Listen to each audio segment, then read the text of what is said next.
मित्रों नमः संस्कृताय। आप सब जानते हैं कि इससे पहले हम अलंकारों का क्रम शुरू किए हैं, जिसमें हम क्रमशः अलंकारों का अध्ययन कर रहे हैं। इससे पूर्व पाठ में हमने विभावना अलंकार का अध्ययन किया था। विभावना अलंकार की विशेषता बताई थी कि जहां पर हेतुभूत जो क्रिया है, कारण है, उसका निषेध होने के बावजूद फल की व्यक्ति हो जाती है, वहां पर विभावना अलंकार होता है।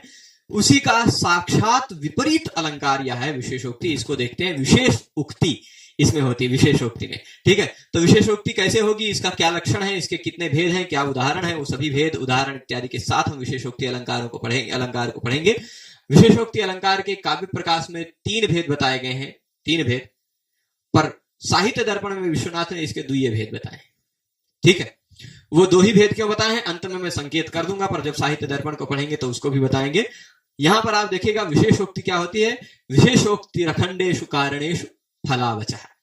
अखंडेषु कारणेषु, मैंने भी इससे पहले विभावना पढ़ाई थी। विभावना अलंकार में आपको बताया था कि कारण नहीं रहेगा, क्रियायाः प्रतिषेधेपि, क्रिया का प्रतिषेध रहेगा, कारण का प्रतिषेध रहेगा, फिर भी फल व्यक्त हो जाएगा, फल प्रकट हो जाएगा, फल दिखाई पड़ जाएगा, है ना। परंतु यहां क्या है, बिना ये क्या कह रहे हैं, अखंडेषु कारणेषु, बहुत सारे कारण होंगे, 1-2 कारण नहीं, अखंडेषु कारणेषु, कारण बहुत सारे रहेंगे, फिर भी फल अवचः। फलावचः ये कुछ अलग मत समझिएगा। फलावचः कौन सा च आ गया है ना। ये फलावचः का तात्पर्य क्या है, फल अवचः, फलस्य अवचः, फलस्य अकथनम, फल का न कहा जाना, फल का अवचन होना, अकथन होना, न कहा जाना। कब? अखंडेषु कारणेषु, बहुत सारे कारण हो फिर भी फल ना कहा जाए। ऐसे कह देना कि उन दोनों के घर में दुश्मनी थी। ठीक, दोनों के घर में दुश्मनी थी, दोनों एक दूसरे को देख के खूब जलते थे, पा जाते तो मार देते, लेकिन उसके घर पे, उसके हाथ में आग से जड़ी हुई मसाल भी थी, वो उसके घर के पास तक भी पहुंच चुका था, उसके घर पे उसके हाथ में डीजल भी था, लेकिन फिर भी आग नहीं लगाया। इतने सारे कारण होने के बावजूद फल का व्यक्त ना होना, यही है विशेषोक्ति। ये मैं एक थोड़ा सा छोटा एग्जांपल दिया कि जिसका मतलब आपको, जिससे यह अलंकार समझ में आ जाए। पर इसके 3 प्रकार हो सकते हैं, अनुक्त निमित्ता, उक्त निमित्ता और अचिंत्य निमित्ता। विशेषोक्ति क्यों हुई, उसका निमित्त क्या है। यदि वह निमित्त ना कहा जाए श्लोक में शब्द सह, तो वह अनुक्त निमित्ता। यदि वह निमित्त, विशेषोक्ति का निमित्त श्लोक में शब्द सह कह दिया जाए तो वह उक्त निमित्ता। परंतु ना तो कहा जाए और ना तो सोचा जा सके, वह अचिंत्य निमित्ता। ठीक है, 3 प्रकार की विशेषोक्ति होती है। 3 प्रकार के एग्जाम्पल को बता देंगे हम। अखंडेषु कारणेषु फलावचः, ये होता ही है लक्षण। एग्जाम्पल पहला देखते हैं, बहुत गजब उदाहरण है। निद्रा निवृत्ता उदिते द्युरत्ने, सखी जने द्वार पदम पराप्ते, श्लथी कृता श्लेष रसे भुजंगे, चचालनालिंगन तोंगना सा अंगना आलिंगन तो न चचाल। ठीक है, तात्पर्य क्या है, वह अंगना, वह कल्याणी स्त्री, अंगात कल्याणे सूत्र से तद्धित करना प्रत्यय होता है, तो कल्याणी स्त्री ऐसा अर्थ होगा, मतलब या स्त्री या सुंदरी। सा अंगना, वह अंगना, वह स्त्री, आलिंगनतः न चचाल, आलिंगन से विचलित नहीं हुई। वह स्त्री आलिंगन कर रही थी और आलिंगन से विचलित नहीं हुई। न चचाल, नहीं विचलित हुई। कब? कई कारण बता रहे।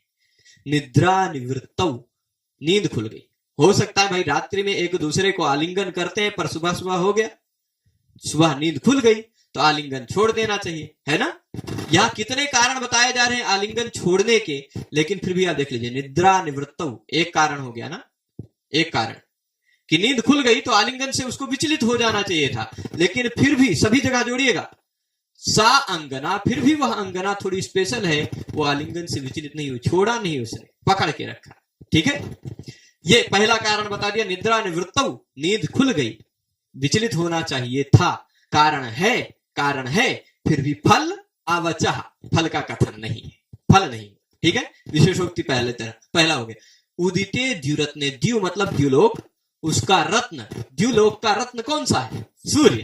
ठीक, द्युरत्ने उदिते, सूर्य भगवान उदित हो गए, फिर भी विचलित हो जाना चाहिए था उसको आलिंगन से, आलिंगन छोड़ देना चाहिए था। फिर भी सा अंगना आलिंगन तो न चाल, फिर भी वह अंगना आलिंगन से विचलित नहीं है। दूसरा कारण हो गया ना, उदिते द्युरत ने दूसरा कारण हो गया, ठीक है। और फिर उसके बाद तीसरा कारण क्या बता रहे हैं, सखियां, सखी जने द्वार पदम पर आपते, सखियां दरवाजे पे खड़ी हैं, खटखट कर रही हैं दरवाजे पे, हैं, तब भी उसको विचलित हो जाना चाहिए, है ना। तीसरा भी कारण बता दिया ना, सखियां द्वार पर खड़ी हैं, खटखट हो रहा है दरवाजे पे कि गेटवा खोलो, फिर भी वो पकड़ के रखी, है ना। सखी जने द्वार पदम पर आपते, ठीक है, द्वार पर आ गई हैं, खड़ी हो गई हैं सखियां, दरवाजा खटखट हो रहा है, फिर भी वह आलिंगन से विचलित नहीं है, ठीक है। अब इसके बाद चौथा कारण बता रहे हैं यहाँ, कारण नंबर 4, भुजंग मतलब वो कामी। भुजंग किसको कहते हैं, कामी को कहते हैं। महानयम भुजंग बाण भट्ट को भी संबोधित करके, जब बाण भट्ट पर एक आरोप लगा था किसी के तरह का कि व्यभिचार का आरोप लगा था बाण भट्ट पर, तो बाण भट्ट को हर्षवर्धन की सभा में उपस्थित किया गया था। उस समय बाण भट्ट को देखकर हर्ष ने कहा था महानयम भुजंगा, बहुत बड़ा कामी आदमी है ना। भुजंग का मतलब व्यभिचारी कामी, है ना। तब अब आपको बता दूं, महानयम भुजंगा कामदेव को मतलब बाण भट्ट को कह दिया हर्ष ने, पर उन्होंने जवाब दिया था उसमें श्लेष था। यद्यपि बाण भट्ट जी दोषी नहीं थे, मतलब वो भुजंग वाले यानी कामी नहीं थे कि जिसका किसी पराई स्त्री के साथ संपर्क हो, ऐसा कुछ नहीं था, किंतु फिर भी उनको महानयम भुजंग है तो महान भुजंग है, महान कामी, ऐसा कह दिया बाण भट्ट ने। आरोप के आधार पर उन पर आरोप लगा था, उनको वहां राजा के सामने उपस्थित किया गया था, तो उन्होंने उत्तर जो दिया कामे भुजंगता। इसमें दो अर्थ है, का में भुजंगता, मेरी भुजंगता क्या है भाई, आप कैसे भुजंग कह दे रहे हो, परंतु उसी में उत्तर भी है कामे भुजंगता, मई भुजंगता नास्ति, भुजंगता कस्मिन अस्ति कामे, भुजंगता तो काम में है, मुझ में नहीं है, ठीक है। उसी के कारण प्रभावित हो गए थे और हर्ष ने उनको अपना कविराज कवि नियुक्त किया था। हाँ, वो प्रसंग आ गया, भुजंग शब्द के प्रसंग पर वो आ गया। भुजंग का तात्पर्य होता है कामी। उस कामी भुजंग ने, उस प्रेमी ने श्लथी कृता श्लेष रस, आश्लेष मतलब होता है जो जुड़ाव पकड़ाव, उस पकड़ाव के रस को उसने ढीला कर दिया था, शिथिल कर दिया था, मतलब अपने आप को ढीला छोड़ दिया था कि अब तो छोड़ दिया, है ना। उस भुजंग ने अपने आप को ढीला छोड़ दिया था कि अब भी छोड़ दे। फिर भी इतने 4 कारण होने के बावजूद सा अंगना, वह अंगना आलिंगन से विचलित नहीं हुई। आलिंगनतः सा अंगना न चचाल, आलिंगन से वह अंगना विचलित नहीं हुई। आप देख पा रहे होंगे इस उदाहरण में 4 कारण बताए गए हैं। आलिंगन छोड़ देना चाहिए उसको, एक सुबह हो गया कारण, मतलब रात्रि हो, निद्रा खुल गई पहला कारण, निद्रा खुल गई पहला कारण, सूर्य उदय हो गया दूसरा कारण, सखियां दरवाजे पे खड़ी हैं खटखट हो रहा उसका तीसरा कारण, और फिर उसके प्रेमी ने अपने बंधन छोड़ दिया, ढीला कर दिया, चौथा कारण। इन चारों कारण के होने पर क्या कह रहे हैं, अखंडेषु कारणेषु, बहुत सारे कारण होने पर भी फल का कथन न होना, फल का कथन नहीं हुआ। हो सकता है कहीं कहीं बहुत सारे कारण भी कहे जाते हैं, पर कहीं कहीं एक भी कारण कहा जाएगा, कार्य ना होना, वो भी विशेषोक्ति ही कहे जाते हैं, ठीक है। कारण के होने पर कार्य का ना होना विशेषोक्ति, यहाँ का फल का अवच है, फल का कथन नहीं हो पाया, यानी जो उसको आलिंगन से विचलित हो जाना चाहिए वह फल है, वो फल नहीं कहा गया। आलिंगन से विचलित हो जाना फल नहीं कहा गया, इसलिए हो गई विशेषोक्ति। पर अब विशेषोक्ति का निमित्त क्या है, क्यों विचलित नहीं हुई, इस पर आप सोचिए, क्यों विचलित नहीं हुई, ये विशेषोक्ति क्यों हुई, वो आलिंगन से विचलित क्यों नहीं हुई। आप चिंतन करेंगे तो आपको एक कारण मिलेगा, ठीक है। आलिंगन से विचलित ना होने का कोई कारण आपको दिमाग में आ रहा है, प्रभु कोई कारण आ रहा है, क्यों विचलित नहीं हुई, उसने क्यों नहीं छोड़ा। थोड़ा सा सोचेंगे तो आपको उत्तर मिल जाएगा कि बहुत अधिक प्रेम था, प्रगाढ़ प्रेम के कारण, अत्यधिक प्रेम के कारण, भले ही नींद खुल गई है फिर भी उसने आलिंगन नहीं छोड़ा, भले ही सूर्य का उदय हो गया, भले ही सखियां आ गई हैं, लेकिन भले ही उसके प्रिय ने छोड़ दिया, चारों कारण किंतु उसने नहीं छोड़ा। प्रेम की अधिकता के कारण, प्रेमाधिक्य, यह कारण है। विशेषोक्ति का निमित्त यही है ना, क्यों ऐसी विशेषोक्ति हुई, क्यों ऐसी घटना घटी, क्योंकि प्रेमाधिक्य है। और वह प्रेमाधिक्य शब्द यहाँ किसी शब्द में कहा गया है क्या, श्लोक में कहीं किसी श्लोक में किसी शब्द में वह प्रेमाधिक्य प्रतीत हो रहा है? नहीं कहा गया, शब्दशः नहीं कहा गया है उस विशेषोक्ति का निमित्त। इसलिए यह कैसी विशेषोक्ति है? अनुक्त निमित्ता विशेषोक्ति।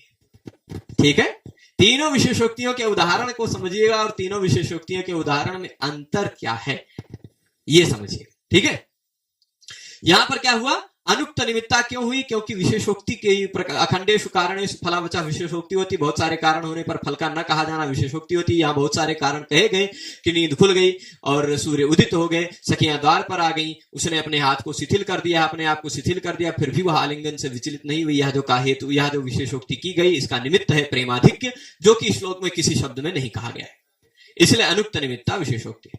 ठीक है, क्लियर है? अनुक्त निमित्ता विशेषोक्ति। अब आ जाते हैं उक्त निमित्ता विशेषोक्ति पर, जहां पर निमित्त कह दिया जाता है। ठीक है, उक्त निमित्ता को यहां समझते हैं।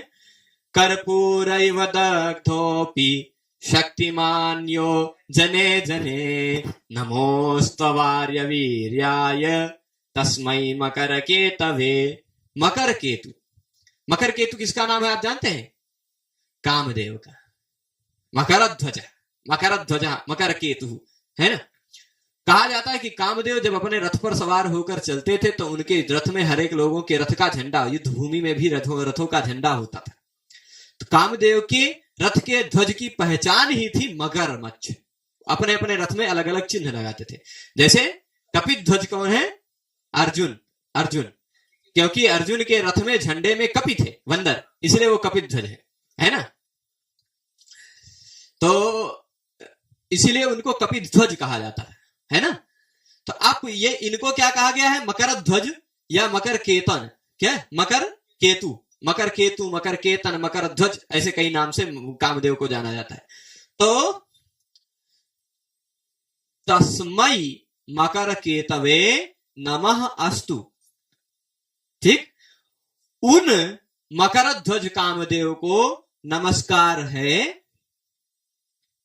जो कपूर की तरह जला दिए गए। शिव जी ने क्या किया? अच्छा, आप जलाने का कई तरीका देख सकते होंगे। आप गोबर का कंडी है, उसको जलाएंगे तो कुछ बचेगा ना शेष, लकड़ी जलाएंगे उसका भी कुछ शेष बचेगा ना, और भी कोई चीज जलाएंगे कुछ अवशेष राख बचेगी। पर कपूर को जलाएंगे तो क्या बचेगा? है ना। तो कपूर को जलाने पे कुछ नहीं बचता। हो सकता है कुछ लोग आजकल का एडवांस कपूर मिश्रण वाला देख रहे हो, थाली में रख के जलाते हो आरतियों में, पर उसमें कुछ बच जाता हो, वो काला काला कुछ बच जाता हो, ऐसा लोगों को लगता हो, पर वह मिश्रण होता है, वो शुद्ध कपूर नहीं होता। जो शुद्ध कपूर है उसको आप जलाएंगे तो पूरा का पूरा समाप्त हो जाएगा, है ना। तो कामदेव कैसे हो गए थे? कर्पूर एव दग्धोपि, कपूर की तरह जला दिए गए थे। किसने जलाया था? ऐसे शिव जी ने अपनी तीसरी अखियां खोली, बस खत्म, है ना।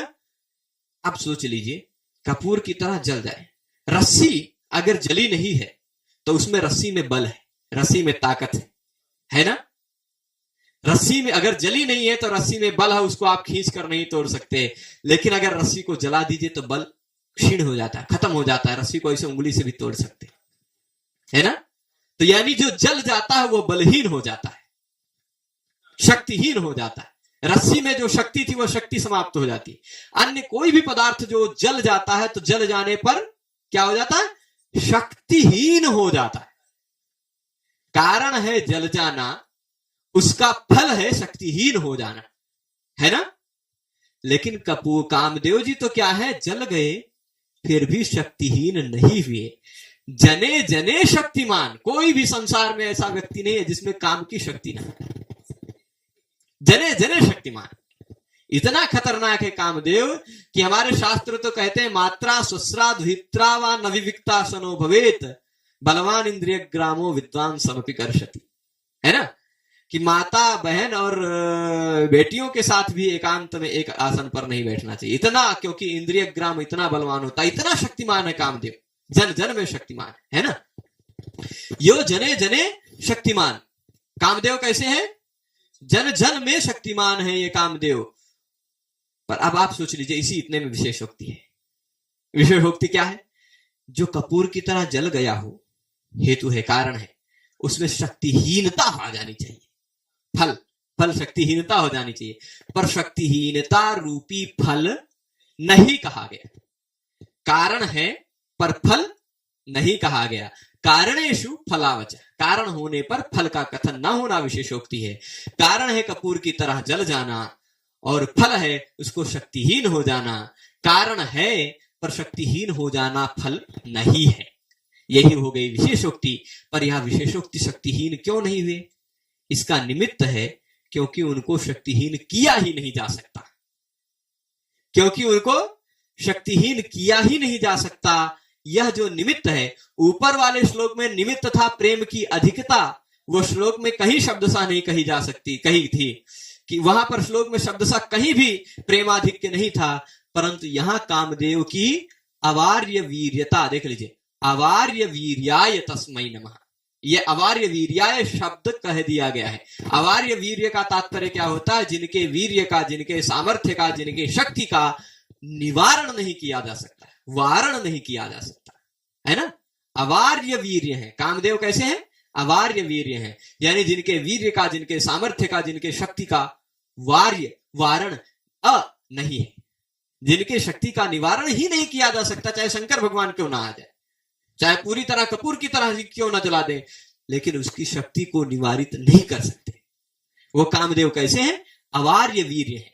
यह निमित्त हुआ इस विशेषोक्ति का कि भले ही शिव जी ने उनको कपूर की तरह जला दिया, फिर भी वो शक्तिमान है।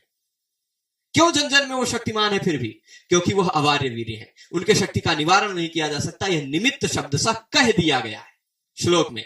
उपर्युक्त श्लोक में प्रेमाधिक्य कहीं शब्द सा नहीं कहा गया था, है ना। उपर्युक्त श्लोक जो था वह क्यों विचलित नहीं हुई आलिंगन से? ऐसा प्रश्न पूछेंगे, उपर्युक्त श्लोक में अगर प्रश्न पूछेंगे वह आलिंगन से विचलित क्यों नहीं हुई, तो क्योंकि उसमें प्रेमाधिक्य था। वह प्रेमाधिक्य श्लोक में कहीं शब्द में नहीं था। परंतु यहां वह क्यों शक्तिमान है जन जन में? क्योंकि वह अवार्य वीर्य है, यह शब्द सा कह दिया गया, इसलिए उक्त निमित्ता विषय। ठीक, निमित्त जहां कह दिया जाए वह उक्त निमित्ता, निमित्त जहां ना कहा जाए वह अनुक्त निमित्ता। ठीक है, आगे चले। तीसरा विशेषोक्ति होगी, देख लीजिए यहां पर, उस अकुंठित शक्ति वाले जिनकी शक्ति कुंठित नहीं हो सकती, अकुंठित शक्ति वाले कामदेव को नमस्कार है, जो कपूर की तरह जला दिए जाने पर भी सर्वत्र जन जन में अपनी शक्ति से व्याप्त है। कोई ऐसा नहीं जिसमें वो व्याप्त ना हो। यहां पर कामदेव की शक्ति के नाश होने का उसका शरीरदाह रूपी कारण है, फिर भी वह शक्तिमान है, यह कथन है, और उसका निमित्त अवार्य वीर्यता का कथन भी किया है ना। अतः उक्त निमित्ता विशेष हमने साफ साफ स्पष्ट करके भी बताया है। अब इसके बाद तीसरा अचिंत्य निमित्ता विशेषोक्ति, और उसका उदाहरण भी दे देते हैं। वही कामदेव की वाला ही है, इसमें भी कामदेव ही है। कौन सा? अचिंत्य निमित्ता विशेषोक्ति में यह भी कामदेव को ही नमस्कार किया गया है। स एकस्त्रीणि जयति जगन्ति कुसुमायुधः हरतापि तनुं यस्य शंभुना न बलं हृतं। स एकः, वह एक है। कामदेव कितने हैं? त्रीणि जगन्ति जयति, तीनों जगत को जीत लेता है। जगंती जो है ना, जगंती कुछ स्पेशल मत लीजिएगा। जगत, जगती, जगंती शब्द का है, पर कति जगंती? त्रीणि जगंती जयति, तीनों जगत को, तीनों लोक को जीत लेता है। कौन? अकेला। सोचिए, संसार में है कोई ऐसा जो अकेला और तीनों लोग को जीत ले? त्रिलोक विजेता एक समय कहते हैं अलग अलग राजा हुए हैं, रावण भी था और बहुत सारे राक्षस थे, पर वो भी काम को नहीं जीत पाए थे। उनको भी काम ने पीड़ित किया ही था, अलग अलग स्त्रियों के चक्कर में पड़े ही थे। रंभा के ऊपर आक्रमण किया ही था रावण ने, जिसके कारण उसको शाप मिला। हाँ, तो आप सोच लीजिए कि वह एक है, अकेला है, लेकिन त्रीणि जगन्ति जयति, तीनों जगत को जीत लेता है ना। इस लाइन में विशेषोक्ति नहीं है, विशेषोक्ति तो दूसरी लाइन में।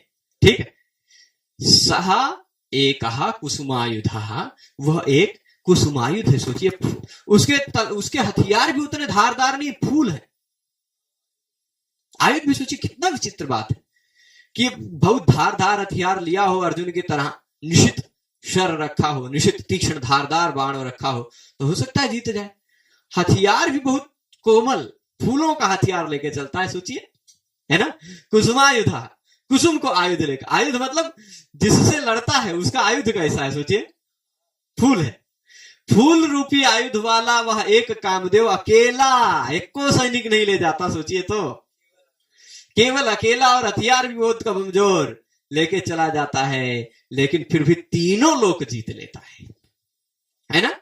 पहली लाइन में विशेष बात कही, पर दूसरी लाइन में विशेषोक्ति क्या है, यस्य, जिस कुसुमायुध के तनुम हरता, शरीर का हरण करते हुए, है ना, जिसके शरीर का हरण करते हुए शंभु भगवान ने, शिव जी ने बल का हरण नहीं किया, है ना, जिसके शरीर का हरण करते हुए शिव जी ने बल का हरण नहीं किया।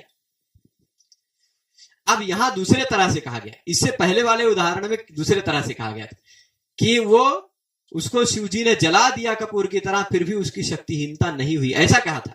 परंतु यहां शिव जी को पूरी तरह कर्ता बनाया गया कि शिव जी ने उसके शरीर का हरण किया पर बल का हरण नहीं किए, है ना। वहां शिव जी पूरी तरह से कर्ता नहीं थे, है ना। तो यहां भी वही बात है कि शरीर का हरण हो जाए, अगर किसी के शरीर वही नष्ट हो जाए तो बल स्वतः नष्ट हो जाता है ना। तो शरीर हरण रूपी अगर कारण हो तो बल हरण रूपी कार्य भी होना चाहिए, है ना। शरीर हरण किया शिव जी ने, कारण किया, परंतु बल हरण रूपी कार्य नहीं किया। कारण होने पर भी कार्य ना होना ही विशेषोक्ति, यहां विशेषोक्ति है। पर इस विशेषोक्ति का क्या निमित्त है, शिव जी ने बल क्यों नहीं हरण किया, क्या सोच सकते हैं आप, क्यों हरण नहीं किया, हमारे चिंतन से परे है। इससे पहले के श्लोक में निमित्त था अवार्य वीरता, वह कामदेव अवार्य वीर हैं, वो शब्दशः कह दिया गया था। यहां शब्दशः कहा नहीं गया है, पर हम सोच भी नहीं सकते हैं कि क्यों नहीं हरण किया, क्योंकि शिव जी के मन में क्या रहा होगा हम थोड़े ना सोच सकते। शिव जी ने किस कारण उसके शरीर को हर लिया पर उसके बल को नहीं हरा। हम इस श्लोक में जो विशेषोक्ति है, शरीर का हरण रूपी कारण होने के बावजूद बल का हरण रूपी जो कारण जो है, जो फल नहीं है, जो फल का अवच है, जो फलावच यानी विशेषोक्ति है, उस विशेषोक्ति का क्या निमित्त है ये हम सोच नहीं सकते, इसलिए यह अचिंत्य निमित्त है। वैसे हम आपको बता दें तो यह अचिंत्य निमित्ता विशेषोक्ति को अलग से साहित्य दर्पणकार ने नहीं कहा है, और वह मेरा भी अभिमत है, वो ज्यादातर लोगों का अभिमत है। मम्मट जी पूर्वकालीन आचार्य हैं, इन्होंने एक और कि जहां पर निमित्त ना कहा जाए, जहां पर निमित्त कहा जाए और जहां पर निमित्त ना सोचा जाए, ये तीन भेद बताए। अब सोचा ही नहीं जा सकता इसलिए कहा नहीं गया, है ना। निमित्त सोचा ही नहीं जा सकता इसलिए कहा नहीं गया, तो वो अनुक्त निमित्ता का ही भेद मान लीजिए ना, वो भी तो अनुक्त निमित्ता ही हो जाएगी। निमित्त इसमें कहा नहीं गया है तो ये भी तो अनुक्त निमित्ता ही हो गया ना। इसलिए विश्वनाथ ने अंत में कहा है अचिंत्य निमित्तत्वम इति तृतीयः भेदः नास्ति तस्य अनुक्त निमित्तत्वात्। ठीक, अचिंत्य निमित्तता यह कोई तीसरा भेद नहीं है, वो अनुक्त निमित्ता का ही भेद मान लिया जाएगा, क्योंकि निमित्त नहीं कहा गया इसलिए अनुक्त निमित्ता, निमित्त कहा गया इसलिए उक्त निमित्ता। अब निमित्त क्यों नहीं कहा गया उसको मत सोचिए, ठीक है। पर यहां पर आपको अगर साहित्य दर्पण के अनुसार पढ़ते हैं तो आपको कहना विशेषोक्ति के दो प्रकार, अगर आप पीजीटी की परीक्षा दे रहे हैं या आपके कोई ऐसा ग्रंथ जहां पर सिलेबस में विशेषोक्ति अलंकार हो साहित्य दर्पण के अनुसार, वहां पर आप बताएंगे दो भेद। और अगर काव्य प्रकाश के अनुसार पूछते हैं विशेषोक्ति के कितने प्रकार हैं, विशेषोक्ति कितने प्रकार की होती है, तो आप बताएंगे तीन भेद होते हैं विशेषोक्ति के। ठीक है, विशेषोक्ति कुल तीन प्रकार की होती है। ठीक है, कौन कौन सी? उक्त निमित्ता, अनुक्त निमित्ता और अचिंत्य निमित्ता। उक्त निमित्ता वाला है कौन? कर्पूर दग्धोपि शक्तिमान यो जने जने नमोस्तवार्य वीर्याय तस्मै मकर केतवे, यहाँ अवार्य वीर्याय यह निमित्त कह दिया गया है। ठीक है, अनुक्त निमित्ता है निद्रा निवृत्ता उदिते द्विरत्ने सखी जने द्वार पदम पराप्ते शरथी कृताश्लेष रचे भुजंगे चचाल नालिंगन तोंगनासा। यहां पर अंगना आलिंगन से विचलित नहीं हुई, इसका निमित्त प्रेमाधिक्य शब्द सह नहीं कहा गया, इसलिए अनुक्त निमित्ता है। और तीसरा ये है, ये क्या कहते हैं, स एक स्त्रीणि जयति जगन्ति कुसुमायुधः हरता पितरम यश शंभना न बलम हरतम। यह अचिंत्य निमित्ता है क्योंकि यहां पर निमित्त नहीं कहा गया। ठीक है, तो तीन प्रकार की विशेषोक्ति के बारे में हमने पढ़ा। विशेषोक्ति कितने होती है? विशेषोक्ति तीन प्रकार की। कौन कौन सी? उक्त निमित्ता, अनुक्त निमित्ता और अचिंत्य निमित्ता। विभावना और विशेषोक्ति का अंतर मैं एक बार संक्षेप में बता दूं। यदि विभावना और विशेषोक्ति का अंतर यदि मैं संक्षेप में एक बार बता दूं तो इसका अंतर क्या है कि विभावना में कारण क्या था, बहुत सारा कारण नहीं था, एक को कारण का निषेध था फिर भी कार्य हो रहा था। यहां कारण बहुत सारे हैं फिर भी कार्य नहीं हो रहा है, यही इतना अंतर है। ठीक है, विभावना और विशेषोक्ति में। तो इस पाठ में इतना ही रखते हैं। आप सभी लोग पूरे पाठ में जुड़े रहे, उसके लिए आप सभी को बहुत बहुत धन्यवाद। आशा करता हूं यह पाठ आप सबको आसान लगा होगा। सभी को धन्यवाद। नमः संस्कृताय।